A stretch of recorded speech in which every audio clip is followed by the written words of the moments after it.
கிடைக்கட்டும் நான் ரொம்ப துணிஞ்ச பண்டா இருக்கிற வரையிலும் எது வந்த போதிலும் ஏத்துக்க தெரிஞ்ச பண்டா ஐயா ரூட்டு எல்லாம் டாப்பு ஐயா ரூட்டு எல்லாம் டாப்பு போடா don't care don't care don't care நடப்பது நடக்கட்டும் கிடைப்பது கிடைக்கட்டும் நான் ரொம்ப துணிஞ்ச பண்டா இருக்கிற வரையிலும் எது வந்த போதிலும் ஏத்துக்க தெரிஞ்ச பண்டா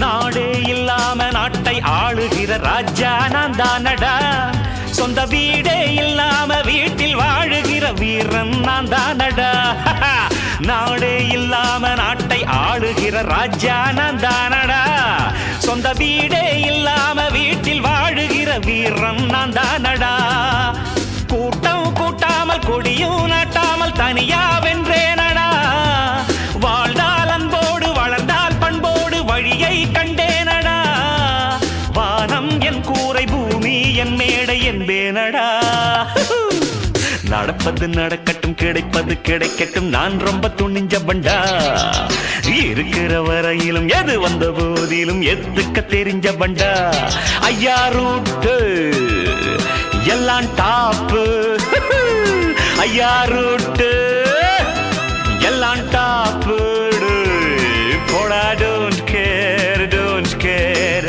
டோன்ட் கேர் நடப்பது நடக்கட்டும் கிடைப்பது கிடைக்கட்டும் நான் ரொம்ப துணிஞ்ச பண்டா இருக்கிற வரையிலும் எது வந்த போதிலும் எத்துக்க தெரிஞ்ச பண்டா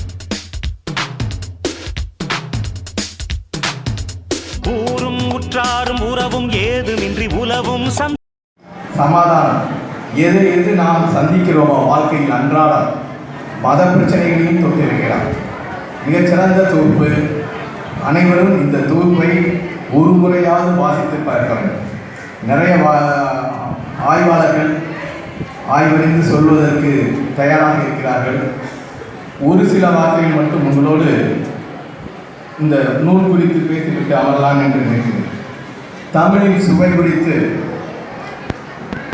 பாரதி சுராஜ் உலக தாய்மொழி தினம் பிப்ரவரி 21ஆம் தேதி உலகம் முழுவதும் அனுசரிக்கப்பட்டது புத்தகம் என்றொரு பொருள் மற்றொரு பொருள் மெல்லிய கயிறு இந்த நூலின் பயன்பாட்டின் வழியாக நம் வாழ்வின் விழுமியங்களையே புரிந்து கொள்ளலாம் நூலானது தனித்து நின்று காரியங்களுக்கு பயன்படுத்தப்பட்டால் குன்றிய வலிமையால் அருந்து பயனற்று போகும் அதே நூல் ஒன்றாக இணைகிற பொழுதும் பின்னி பிணைகிற பொழுதும் வலிமை மிக்க துணிகளாகவும் பெரும் சுமைகளையும் சுமக்கவும் இழுக்கவும் கயிறுகளாகவும் ஆற்றல் வந்து சேருகிறது அதுபோலவே தனி மனிதனாக செயலாற்றி பெரிதாக ஒன்றையும் சாதித்திட முடியாது ஆனால் மானுட கூட்டம் தோழமைகளாக இணைகிற பொழுதும் உறவுகளாக பிணைகிற பொழுதும் அதன் சக்தி அபரிமிதமாக வெளிப்படும் அதற்கு நம் கண்முன்னே சாட்சியாய் கவின்மிகு காட்சியாய் இன்றைய விழாவிலேயே கொள்ளலாம் எத்தனை அன்பர்கள் நண்பர்கள் தோழமைகள் ஒத்திசைவுடன் அல்லும் பகலும் அயராமல் உழைத்து இந்த வெற்றி விழா நடந்தேறி வருகிறது நூல்களை விளையும் பயல்கள் ஏராளம் 1961ஆம் ஆண்டு கோவை மாநகரில் கலை இலக்கிய பெருமன்றத்தை தொடங்கிய கர்த்தா தோழர் ஜீவா என அனைவராலும் அன்பொழுது அழைக்கப்பட்டும் பேராளுமை ஐயா பா ஜீவானந்தம் அவர்களை நேரில் தரிசனம் செய்கின்ற பேரு எனக்கு வாய்க்கவில்லை.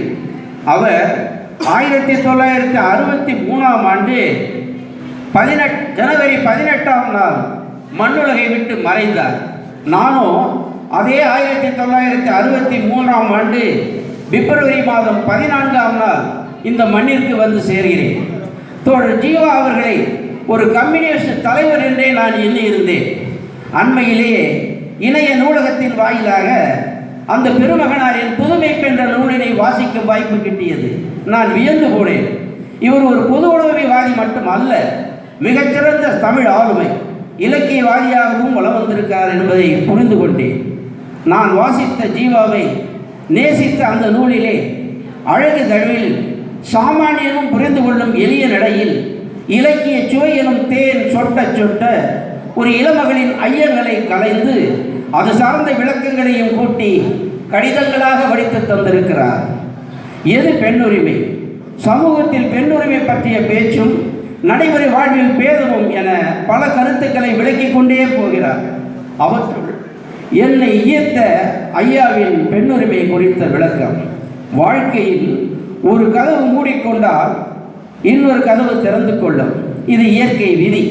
பின் ஏன் நாம் சங்கடப்படுகிறோம்? காரணம் இதுதான். திறந்த கதவை நாம் பார்ப்பதே இல்லை.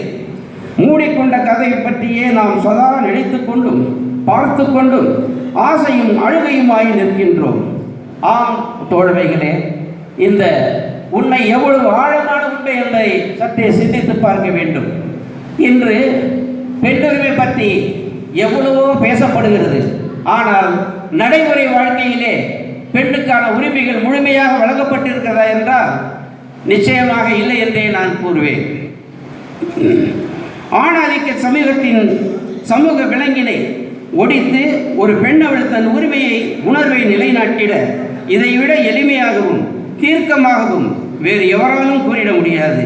ஆக ஜீவா என்கிற இலக்கிய பேராண்மையை நான் தரிசிக்க உதவியது அவரது நூல்தான். இன்னும் நூல்களின் பெருமையை பேசிக்கொண்டே போகலாம்.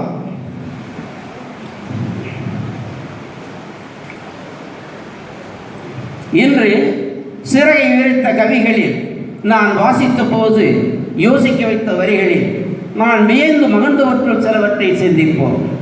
தாயும் தமிழும் என்ற தலைப்பின் கீழ் கவிஞரின் கூற்று: தாயா தமிழா தரித்தேன் சேயா செய்யுள் கட்டேன், நோய் வந்து வீழும் நிலை வரும்போதும் நிறம் மாறா தமிழை நினைக்கும் ஆற்றல் நிலைத்தார் உயிர் நிச்சயம். எவ்வளவு அழகான வரிகள்! யாதுமாகிய தமிழ் என்ற தலைப்பின் கீழ் முத்தமிழில் பித்தாகி மூழ்கி முத்தெடுக்கும் மனிதனின் விடிவெள்ளி புனிதம் நீ அம்மா என்கிறார். இந்த வரிகளில் கவிஞரின் மொழிப்பற்று பாங்காய் வெளியேறுகிறது. சிறகை விரி நூலுக்கு அணிந்துரை வழங்கியுள்ள தமிழ் ஆளுமை கவிமாமணி கட்டிக்குளம்போ சுந்தரமூர்த்தி நல்லாசிரியர் ஐயா அவர்கள் தமிழ் மொழியில் வளம் பெருங்கடல், அதனை அவரவர் சித்தப்படி சிந்திக்கலாம். ஆனால் நீர் ஒன்றுதான், சுவையினின் மனங்குவாங்கிற்கேற்ப சுவை மாறுபடும் என்று குறிப்பிட்டிருப்பதை போல கவிஞருக்கு யாதுமாகி நின்றாய் என தமிழ் அன்னையை இறை சக்தி இணையாக ஓர் காட்சியாகவும், நிறம் மாறா தமிழை நினைக்கும் ஆற்றல் நிலைத்தால் உயிர் நிச்சயம் என தமிழை வாசிக்கு ஒப்பாய் நேசிக்கும் மாண்பும் அருஞ்சிறப்பு. அடுத்து இயற்கை எழிலை ஆராதனை செய்யாத கவிஞர் ஒருவர் நம் கவிஞர். மண்மனம் மாறாத காட்சிகளை வயலும் வாழ்வும் என்ற தலைப்பின் கீழ் பச்சை பசும்பெளியும் இச்சை பயிர் வகையும் வானுயர்ந்த தென்னையும் வரப்புயர்ந்த நெல்வயலும் தேடி வரும் தென்றல் காற்றும் நாடி வரும் புள்ளினமும் இயற்கை அட்டையின் இயல்பான தாளாட்டும் மனசு இறக்கை கட்டி பறக்குது என்கிறார். இந்த கவிதையிலே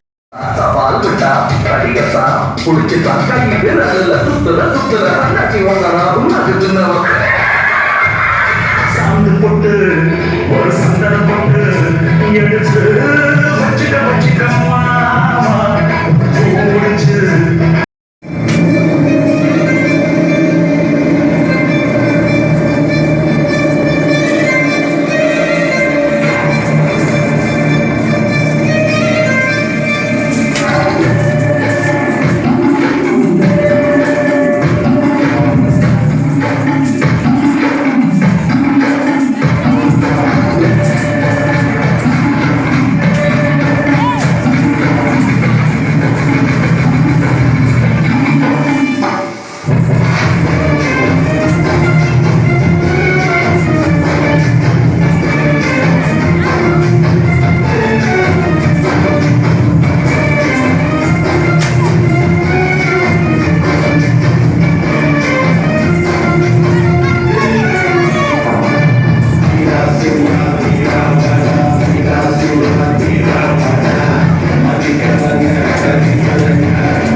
வீடியோ பிடித்திருந்தால் லைக் பண்ணுங்கள், ஷேர் பண்ணுங்கள், சப்ஸ்கிரைப் பண்ணுங்கள். மறக்காமல் பெல் ஐக்கானை கிளிக் பண்ணுங்கள்.